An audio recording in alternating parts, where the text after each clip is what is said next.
Hey, everybody. We better late than never. The StreamYard wasn't working again this morning, but hopefully,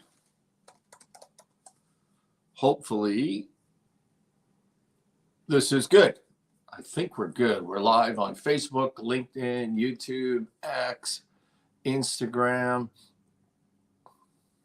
Yeah, hopefully the volume's working. If you're listening to this and you don't have volume, please let me know. I've had to restart it 3 times here for the show, but I think according to the StreamYard people, it is working now. Welcome everybody, November 7th, 2024, episode 300. 300. We should be having a party about this, but I'm traveling. We couldn't get it organized.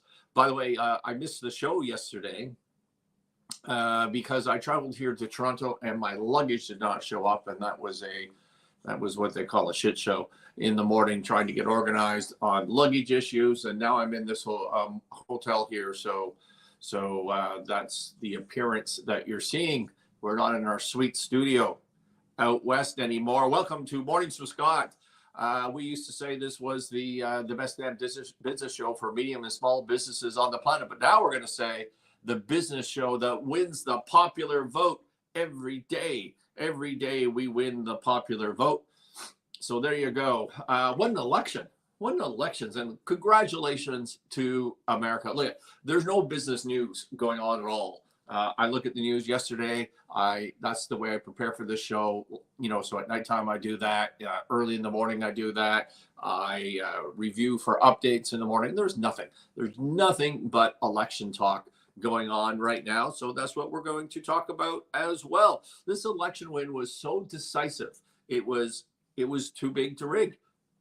That's what it was. The spread of Republicans over Dems just across the board overcame all of the shenanigans that one was expecting. And I have predicted on this show that they wouldn't let Trump win, no matter what the votes were, that there was going to be some shenanigans, there was going to be some element of rigging. That has been my view on this. I've been consistent on it. Maybe this has been a large enough turnout that I am simply wrong. We should find out. I am still not convinced. I'm still not convinced that they're going to let him take power. I don't know. But the election was strong enough. Maybe the Democrats have no options on this at all.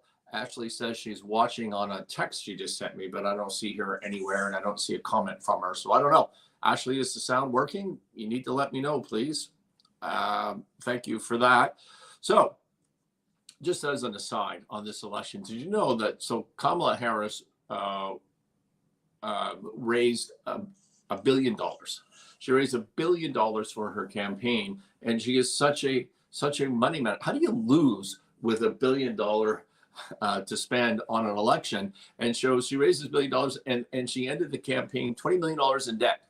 She had $1 billion budget, and I was reading a source yesterday that was explaining to us how normally you would do weekly ad spends in the jurisdiction where you're going to do your political ads on television, let's say, and they had reduced those to daily spends because they couldn't afford the weekly anymore after raising $1 billion, and she ends up $20 million in debt. It's unbelievable.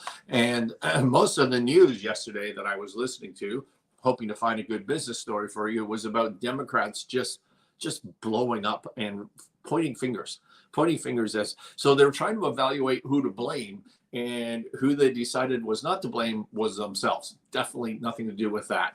I heard things about racism, lots of racism.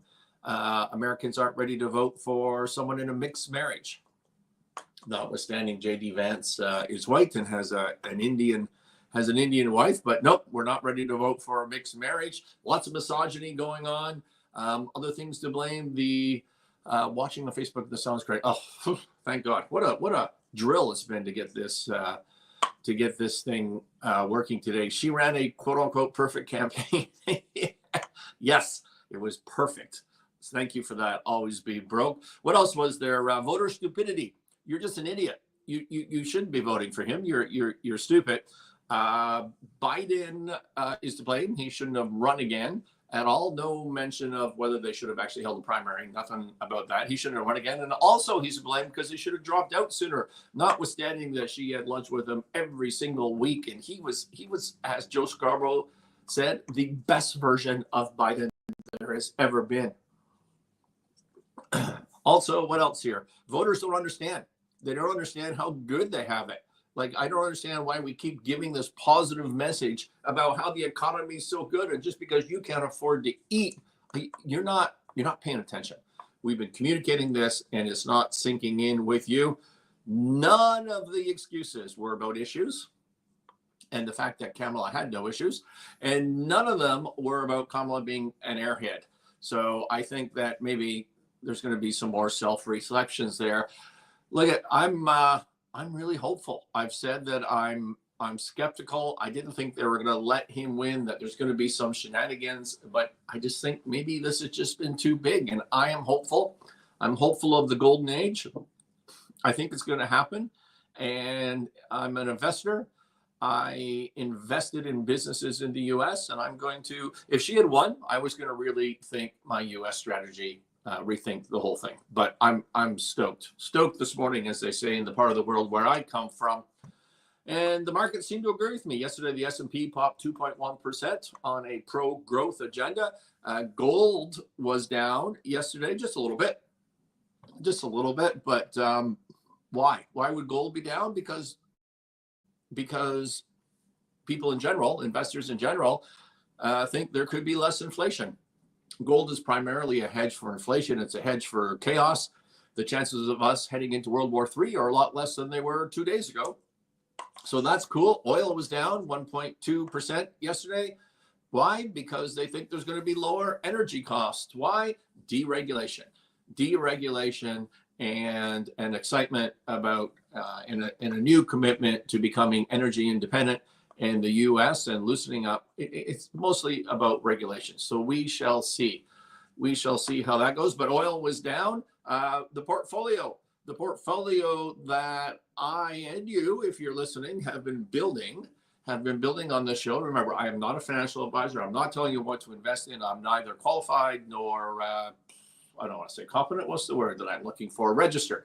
I'm not registered in any way to give you personal financial advice on securities trading or anything else like that. You should listen to my business advice, because this is the best damn business show for medium-sized businesses on the planet. But I have been sharing with you, based on the content of this show, what we've been up to, what I've been up to. And so Constellation Energy, this is, as you might recall, was the nuclear energy company that took a big hit along with the entire industry maybe a couple of days ago for no particular reason whatsoever, other than a regulatory ruling that was an oddity. Well, it was up. It has been up.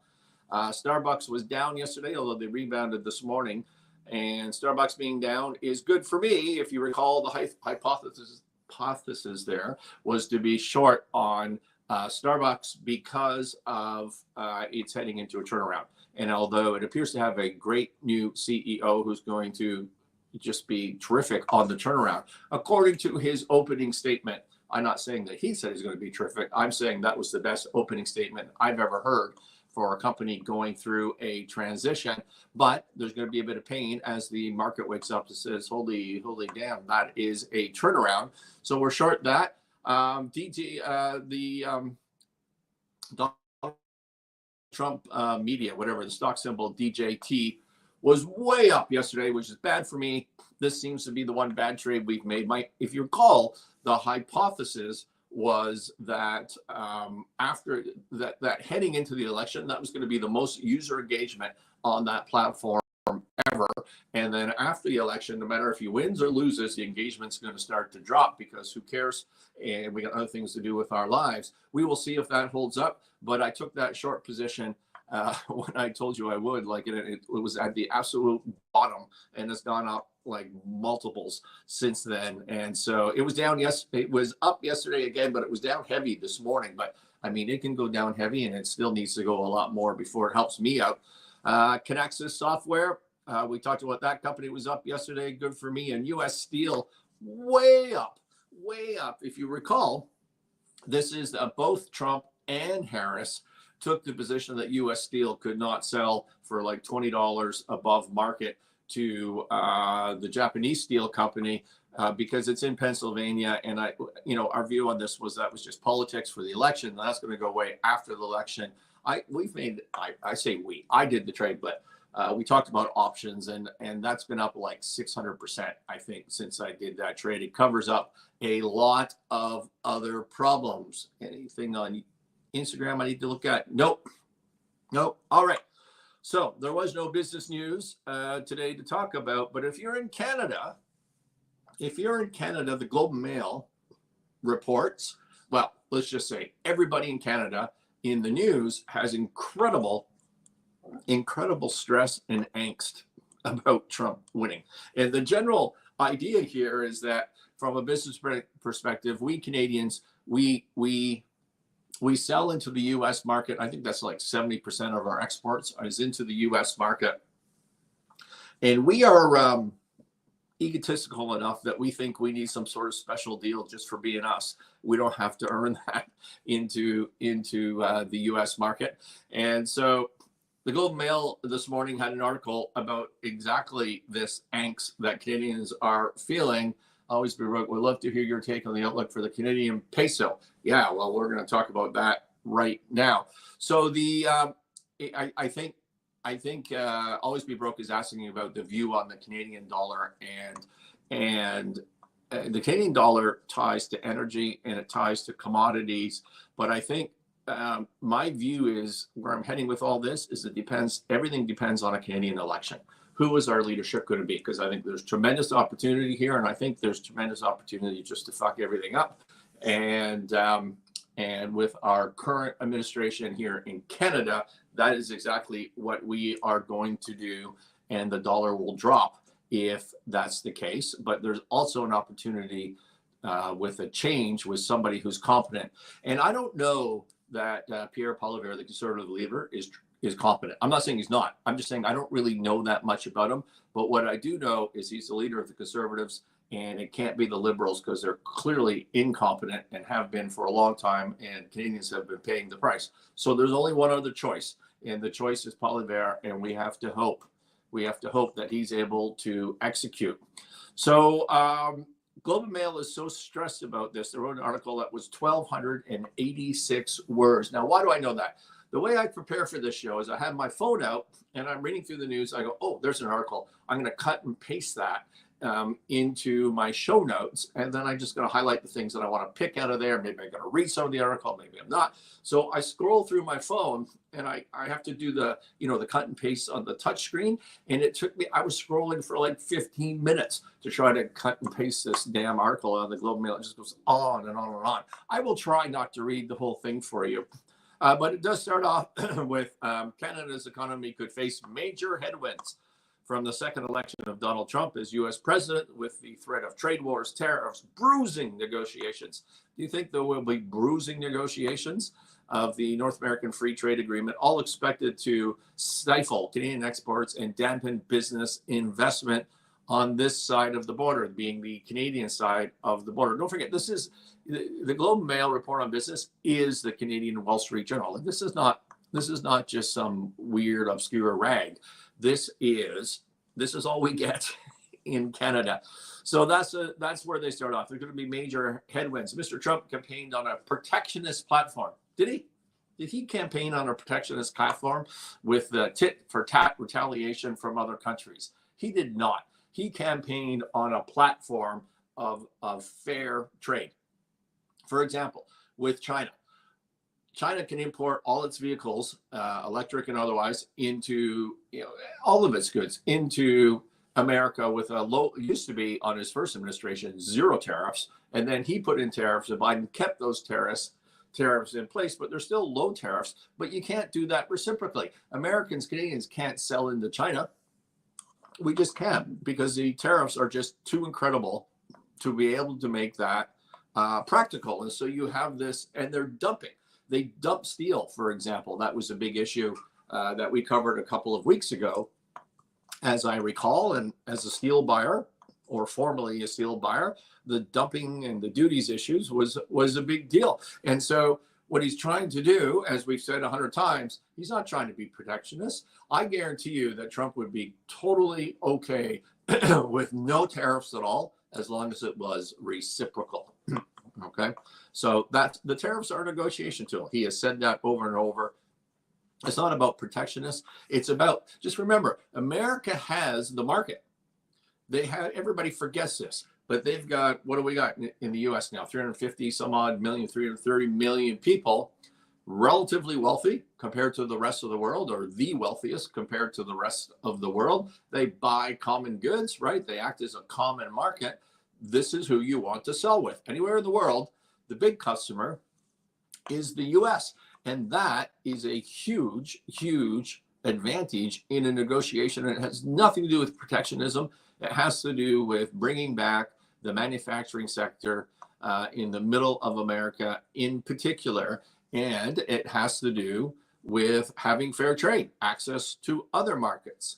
The risks, according to Global Mail, this risk sparks an international trade war. Yeah, we already did that. It poses a huge risk for Canada's trade-dependent economy when we have more than 70% of our exports go to the U.S. That's about $650 billion in 2023. That's in CAD, Canadian dollars. In U.S. dollars, you're whatever. I have it down below, but let's call it 450 in U.S. dollars.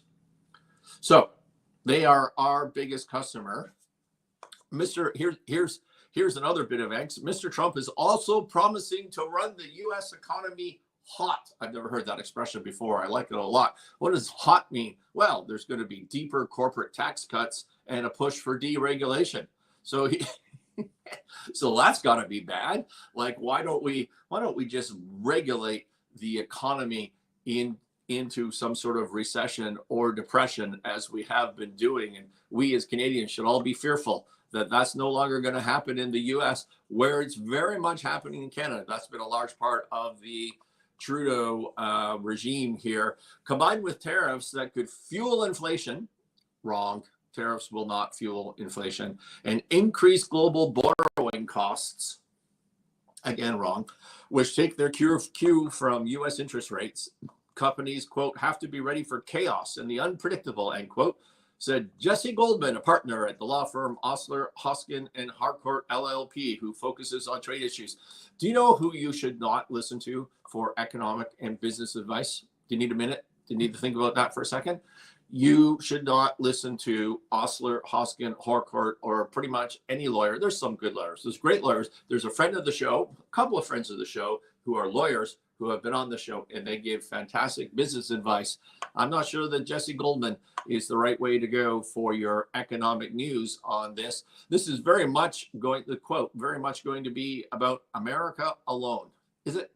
Is it really? Is it going to be about America alone? Not only, it sounds like Jesse Goldman has been brainwashed. He's been brainwashed by his news sources. He should maybe expand out a little bit. Not only just America first, but America alone. You should not be listening to this professional for advice, it would seem to me.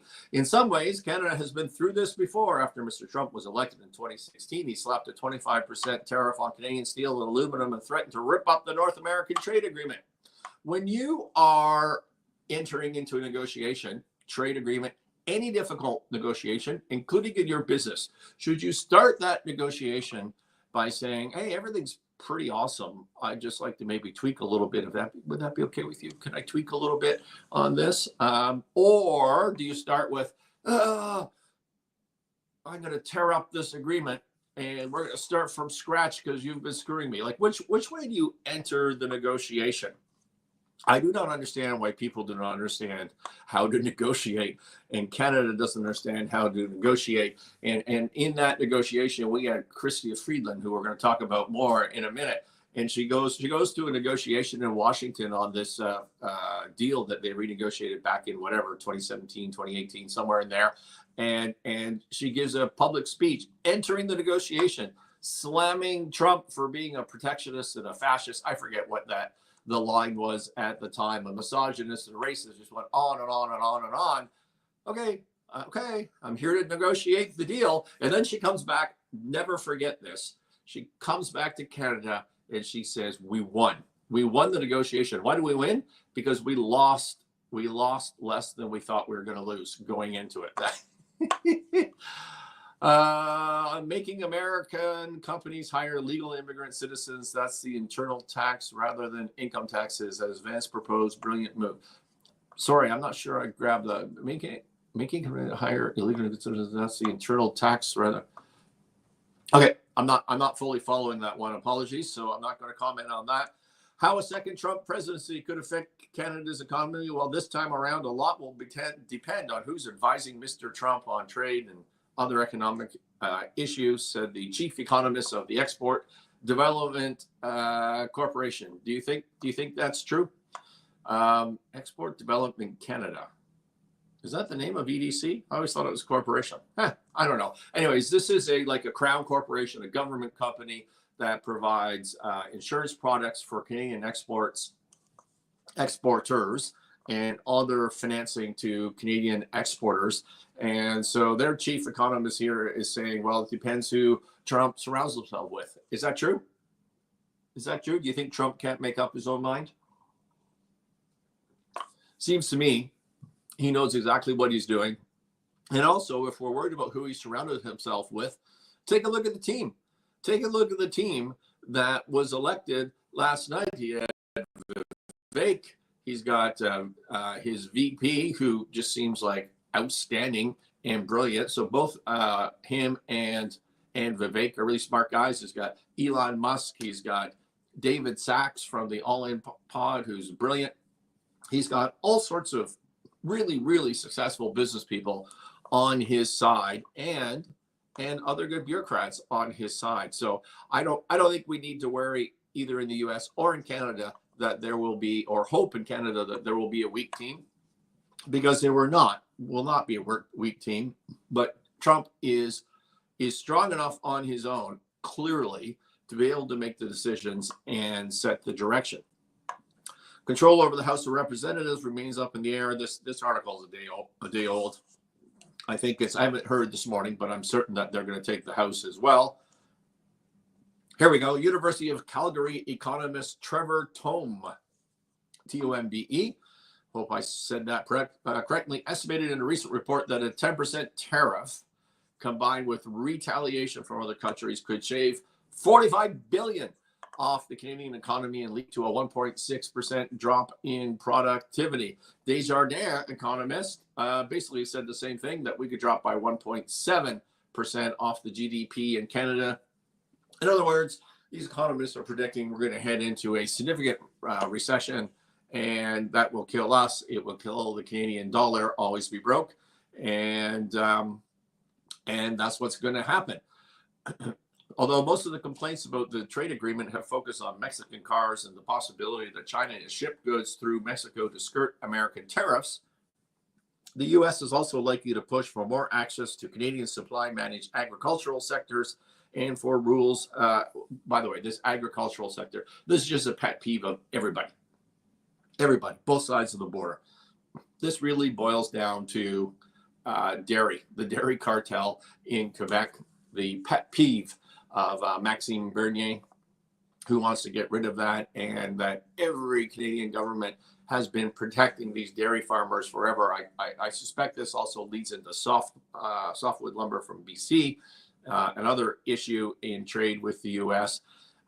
So that's a hot button for renegotiation, and for the rules of origin for automakers to determine that manufacturing Canada and Mexico, said Mr. Goldman. I just think that all uncertainty around the future of the USMCA and the rules of origin are going to have a profound chilling effect on that type of investment coming into Canada. I don't know. Finance Minister Chrystia Freeland played down the risk of tariffs and the USMCA, renegotiating and played up Canada's relationship with Mr. Trump in a press conference on Wednesday. So remember, this is the woman, Chrystia Freeland, who was lead on negotiation of the first deal, who claimed that she won because she lost less than she thought she was going to lose. The Canadian government knew this outcome was possible, said Chrystia Freeland, and we prepared for it. And then she went on to give zero details about what the preparation is. Isn't she like a deputy prime minister, the second most powerful person in Canada? behind Justin Trudeau, and it's just usual blah, blah, blah, just blah, blah, blah. So I'm prepared for it, but then doesn't tell you what the preparation is. Matthew Holmes from the Canadian Chamber of Commerce said that Canada needs to step up on a range of issues. Here you go. This is the first actually smart person in this entire article. He says that means spending more on the military. Canada just doesn't, under the Liberal government, under Trudeau, does not spend money on its military, does not meet its commitments under NATO, and just has let that whole part of the Canadian economy and the commitment to NATO and other international treaties just dive. It's really been terrible. We need to spend increase our spending on that to meet our commitments under NATO, emphasizing Arctic defense. Yes, that's exactly right. We do need to emphasize Arctic defense and working with Americans to address the issue of mass migration. It's not just the southern border. It's not just the southern border U.S. is having trouble with. What's happening now is we're importing from southern countries and all over the world into Canada because they can sneak down into the U.S. from the northern border, and we just support that. We're just like, cool, yeah, come do that. You don't want to stay here, it's too cold. Head on down to some swing state in the U.S. through our border. We are part of the problem. So we have to address the mass migration from Latin American and Caribbean countries. We are not a partner for them, dead on.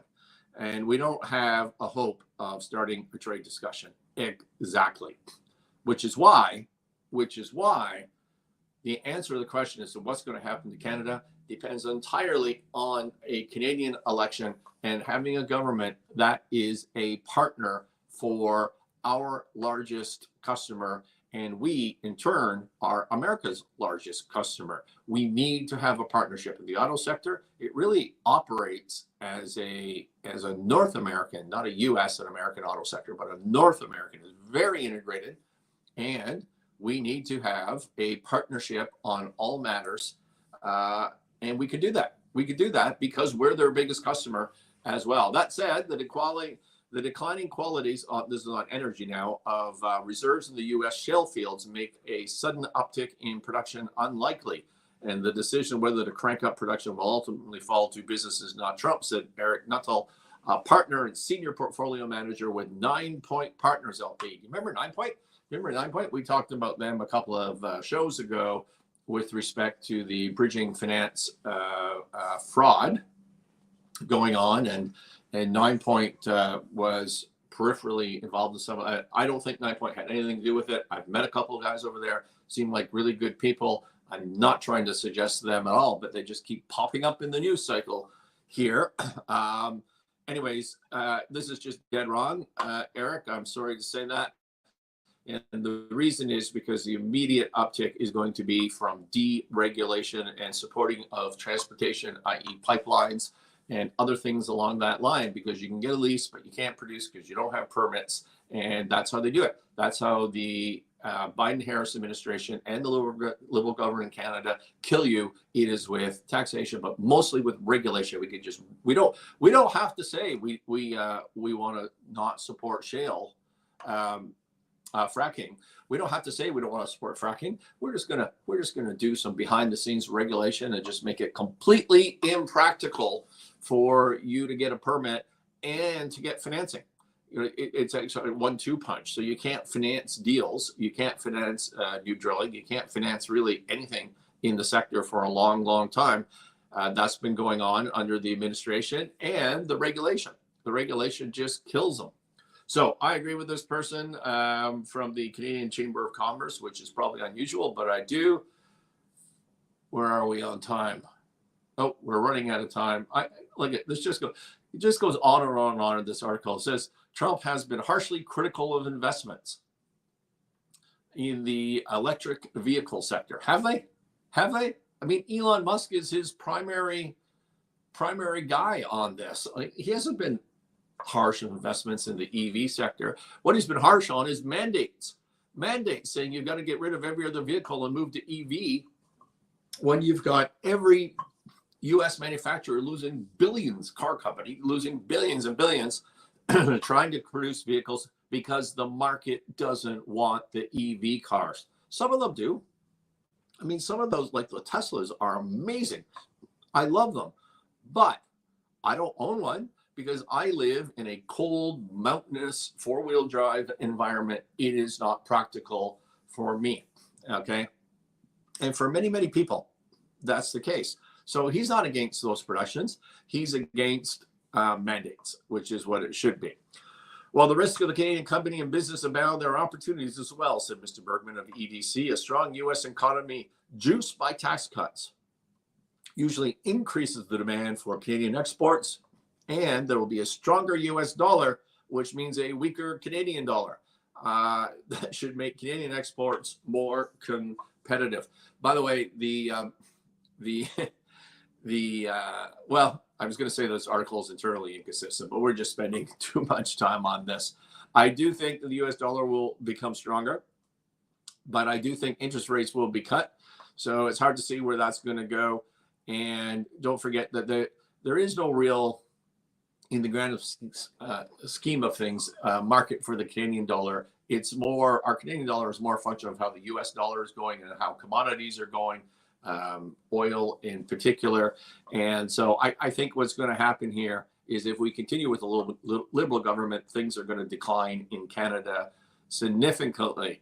So let's wrap this thing up. Almost we broke. The argument against deporting illegal workers was that it would eliminate cheap wages for American corporations. Illegals take below minimum wage. Vance in an interview slammed it. Look, so we're running out of time. I can't really address that. I just want to say something about this illegal immigration.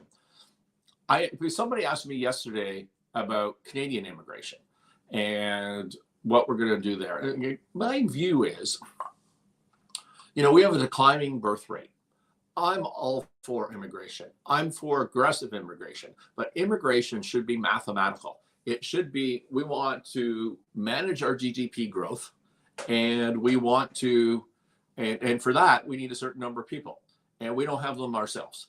And so we should be immigrating these people, and we should do it with certain skill sets or different requirements.